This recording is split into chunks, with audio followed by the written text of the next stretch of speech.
তুমি কিন্তু কোনো প্রকার ভয় পাও না, বুঝো নাই? আমি তো আছি তোমার সাথে। আচ্ছা শোনো, এমনিতে তোমার বাবা অনেক রিচ, বুঝছো? তোমাকে নিয়ে ভাইগা যাইতাছি, এটা কিন্তু অনেক রিস্কি।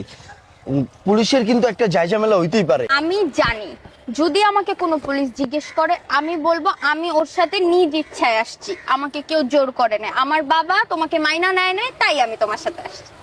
একদম পারফেক্ট জান। স্যার, আমারও জোর কইরা নিয়ে আসছে, আমার কোনো দোষ নাই স্যার। ও আমারে বলছে, আমার বাসা থেকে বের হয়ে যেতে বলছে, সবকিছু নিয়ে আমি বের হয়ে গেছি। আমার আব্বুরে বললেন না, আমার কোনো এখানে দোষ নাই।